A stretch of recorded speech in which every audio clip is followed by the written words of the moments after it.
Yan guys, ang pugo ng mga Chinese. Saan na kayo? Magsarado na kayo. Yan ang malapit na isasarado yan.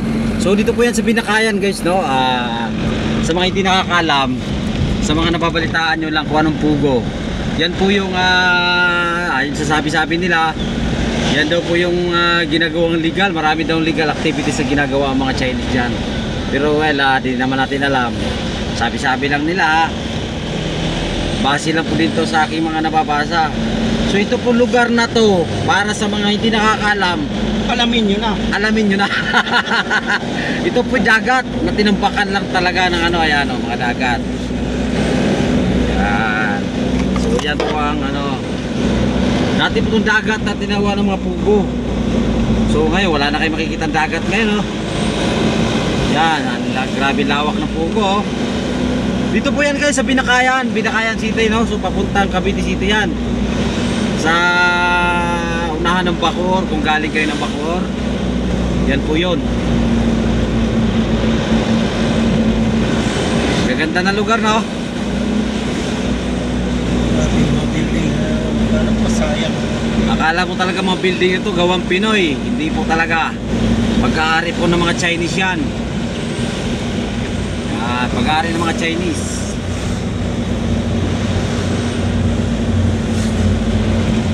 So dahil kami ay papuntang Noveleta, so dito kami dumadaan sa Binakayan.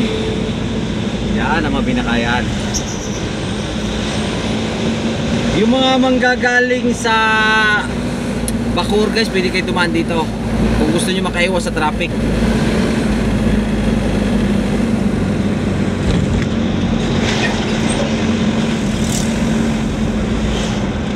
So yan po ang mga BB bus, no? Liliit pero dami pasahero niyan.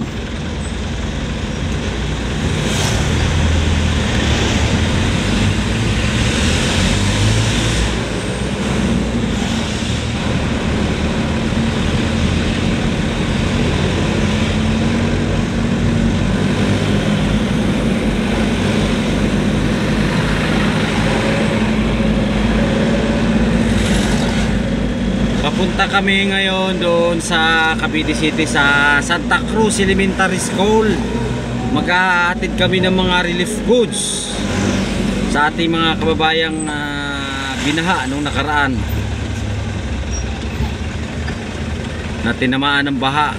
So para sa mga batang nag-aaral, mga kaunting bigas, noodles at iba pa. So kami po yung ginamit para maisakay ang mga kanilang mga relief goods.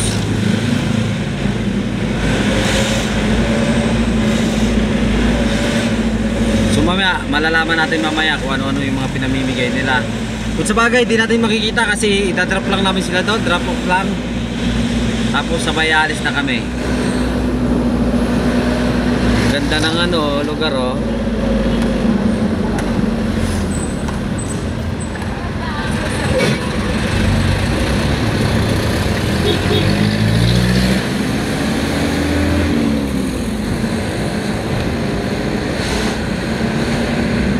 Ganda ng lugar, no? Malinis dati-dati, basura at mga squatter area ang mga nakatira dito noon. Dahil dinimolish ito. At marami pa rin mga ilan-ilan talagang yung wala mapuntahan. So ayun ang Cavite guys, going to Manila, to Baclaran. Yan pundahanan na yan. Going to Bakla lang. Going to Bakla lang. Grabe.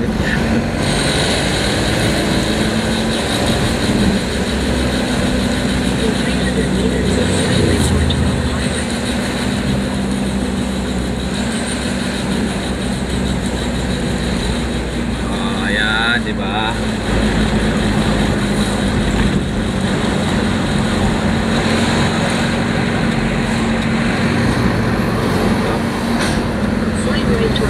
Ang traffic, no?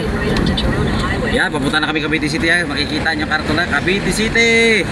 Welcome to Cavite. Cavite 7.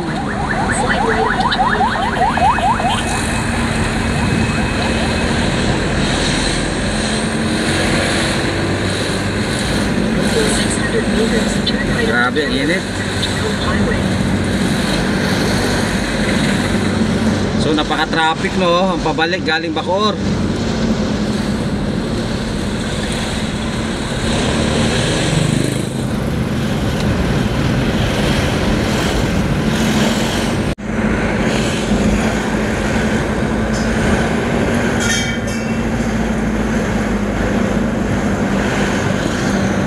So ayun guys, ito na po yung Cavite City guys no.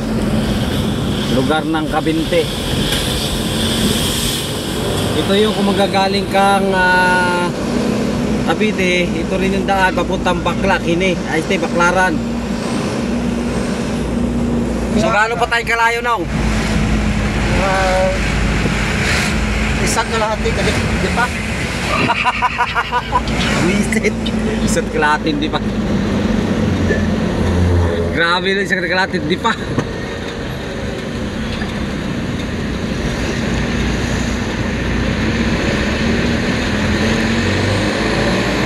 Turn highway for 1 kilometer. Dito yung bahay sa lolo namin. Oh, ang haba ng ano, Ferris wheel. Yan talagang ayaw na ayaw ko, Ferris wheel eh. Ito yung bahay ng lolo ko. Reginaldo.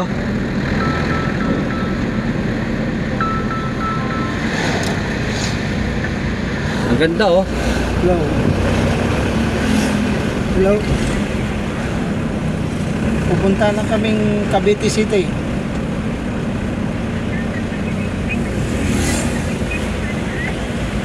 Nakaalis na ako. Oh, Ayan, bahay ni ano, Jose Rizal. dito na ako sa bahay ni lolo ko. Aguinaldo. Aguinaldo. Kaya bahay ni Aguinaldo Bahay ni guys no. Aguinaldo. Aguinaldo, suman nga Aguinaldo.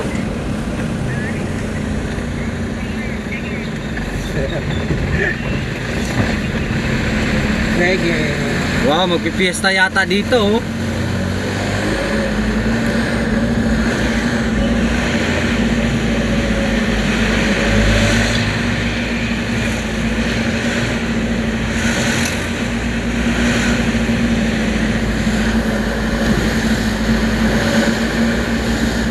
Magpipiesta ba rito? Binakayan? Minsan nagpipista, minsan hindi. Madami pa naman ano rito. Madaming pagkain dito, mga kakanin. O, daghang marami. In 200 meters, turn left onto Magalong Highway.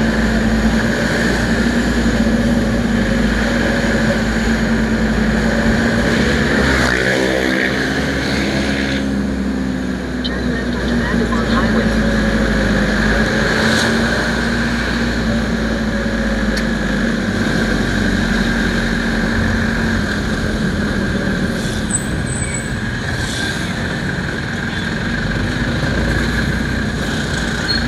Continue on Magalong Highway for 2 kilometers. Ay nako, medyo mas traffic.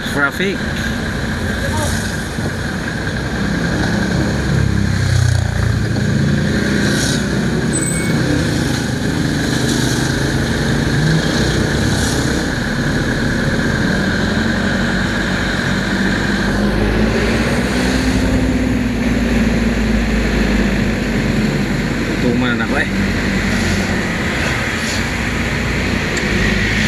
Guys, gutom na masyado guys. Anong oras na? Time check, alauna 55. Wala pa kami almusal, wala pa kami tanghalian. Hindi ka nag-almusal? Nagising ko lang nung kanina nung tumawag ka. Kala ko ikaw lang. Pati rin pala yun. Bali na. Okay lang yan, at least makatulong tayo sa kapwa. Gusto ko kapwa. Marami naman kung ano doon, problema lang. Problema na mas bigas.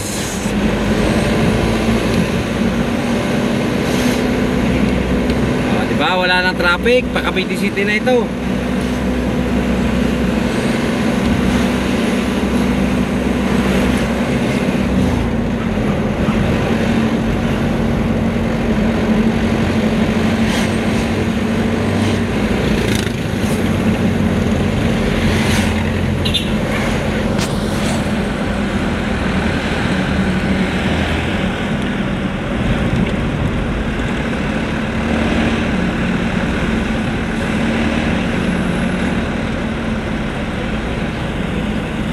Okay guys, bye-bye!